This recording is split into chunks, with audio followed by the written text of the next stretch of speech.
આજે હું બનાવીશ રસાવાળો ભીંડો, છાશનો રસો બનાવીને. તેલ નાખવાનું 1 ચમચી, એમાં જીરું નાખી દેવાનું, હિંગ નાખવાની, પછી ભીંડો નાખી દેવાનો સુધારેલો,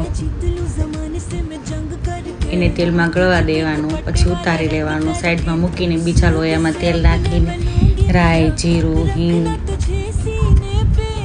પછી મરચું પકડાવવાનું,